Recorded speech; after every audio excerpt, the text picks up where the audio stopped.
said that when you heard Happening this afternoon on News 12, the Bronx, the president is attacking our mayor over Twitter. Find out what he's saying and why. Plus, people over in Riverdale rock out to the tunes of Eddie Money performing a free concert in Seton Park. We'll bring you some of the sights and the sounds. And we'll catch up to Kemba Walker, the local kid who went from succeeding at Rice High School to becoming an NBA All-Star. We have some blue skies, some thin clouds, and the muggy meter coming up in a few seconds. I'll show you today's weather story coming up.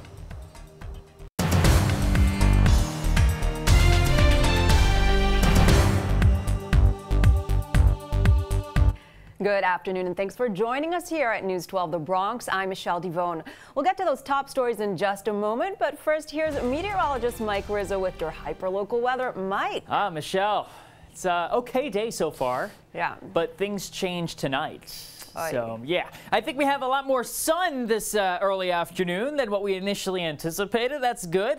That means it's going to be an okay day, but the forecast still on track for some showers a little bit later this evening. As you can see out here in our camera, we're dealing with somewhat humid conditions, noticeably humid, but so far feels great out there with the cooler temperatures. Satellite picture showing us the thin clouds really starting to push across the Bronx here this early afternoon, thickening as we head into this evening, too. See all this wet weather over Pennsylvania? That's a lot of storms out there, too. Those storms will eventually weaken as they make their approach to the city as pushed by this warm front, providing us with some rain, warm weather, and the muggies that are going to be lasting into tomorrow. So Wakefield, you don't have to worry about the rain for this afternoon. In fact, you don't even have to worry about it this evening. It's mainly overnight. Once the sun sets, we get the increased chance for a sprinkle, and as we get into the overnight hours, it kind of becomes more showery in nature. So for today, rain develops late 78 degrees under this mostly cloudy sky. Again, a couple of breaks of sun too. Tonight, we're humid and cloudy for sure. Periods of rain develop, 71. Tomorrow is going to be a warm day. It'll be stormy and rainy to start at least, but then there will be some improvement. I'll tell you exactly those forecast details coming up hour by hour in just a few minutes. Mike, I feel like winter is coming. What's going on? Oh, don't say that. I know. Okay. Didn't forget that. Thank you.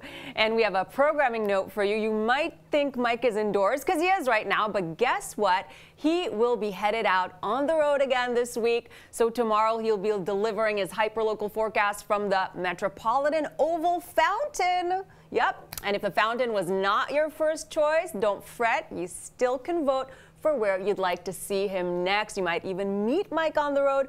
So just log on to news12.com, click on the road with Mike banner, and choose your favorite spot. Come on, just send him out there wherever you want. You can vote every 12 minutes. All right, around the world today, people are coming together to celebrate the Muslim holiday Eid al-Adha. News 12, the Bronx reporter Tori Singer brings us to one gathering right here in Co-op City. Tori? Eid al-Adha is the second of two major Islamic holidays, and no matter where it's celebrated in the world, it begins with the morning prayer. The holiday is also known as the Feast of the Sacrifice. It commemorates Abraham's willingness to sacrifice his only son to express his devotion to Allah. The celebration continues with visiting friends and family, a great feast, and giving back to the less fortunate. If there any place to celebrate such occasion, it is here in New York, it is here in the Bronx, where you meet people from all walks of life, people with all faithful background. And this holiday is a representation of what we have in common, not what differentiates us.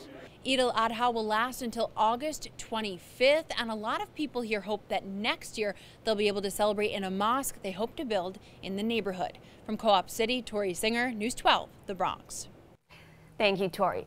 12 is on crime now. A mystery gunman is reportedly shooting up apartments at 1 East River Place on the Upper East Side in Manhattan. The 50-story building is in between 72nd and 73rd Streets. Now, according to multiple reports, the NYPD says the first incident happened when an apartment on the 14th floor was shot overnight last week between Thursday and Friday. Now, the second incident reportedly happened Saturday when a bullet pierced a window on the 32nd floor.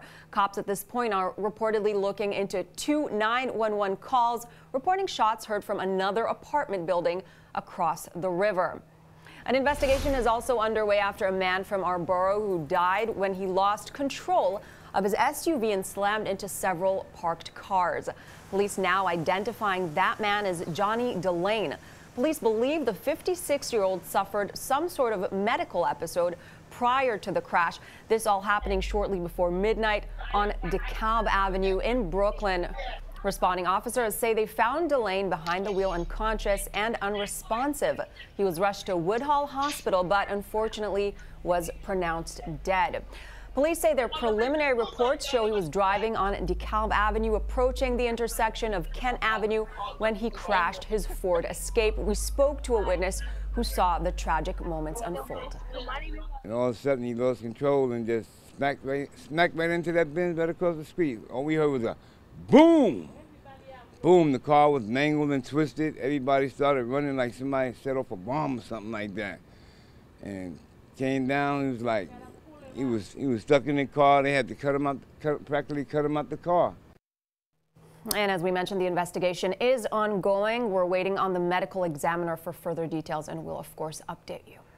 And if you have any information that can help with either of these investigations, please call the Crime Stoppers tip line. The number is 1-800-577-TIPS.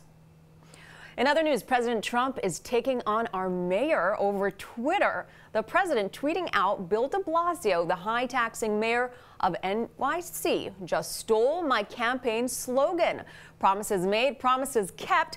That's not at all nice. No imagination. The president is referring to the signage in front of and behind the mayor at yesterday's school groundbreaking over in Brooklyn. Mr. Trump has repeatedly used the same slogan to toot his accomplishments and was photographed with the message as recently as May. Now, the mayor's spokesman tells the Washington Post the similarity was purely coincidental.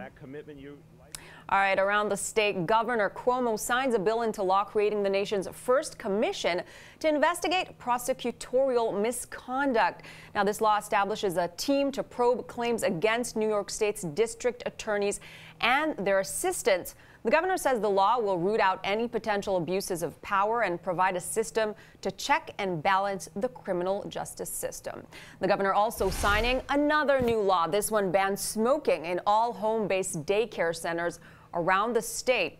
The smoking ban will be in effect anywhere with a license for child care services, even when children are not there. Advocates saying the law will protect young children from secondhand smoke and contamination that can linger on surfaces for days. And in an update to a story we first told you about yesterday, the one where two kids brought subway service in Brooklyn to a halt, well, those kids, and by kids, I mean goats, I'm sure you saw that story yesterday, now have a new home. Farm Sanctuary, that's comedian Jon Stewart's animal shelter, and it's located upstate. As we reported, the two goats, now named Billy and Willie, great names, were first found yesterday along the N line in Brooklyn. It's still not clear where exactly they came from. And just a couple of weeks until Bronx kids head back to the classroom. There's nothing like walking back into school feeling confident in that new first day outfit, right? But it also can be exhausting staying up to date on what's in and what's not. News12 met with a style expert at the new Burlington store on Bruckner Boulevard who shares the latest trends for back-to-school season. She says buying full sets make it easy for busy parents.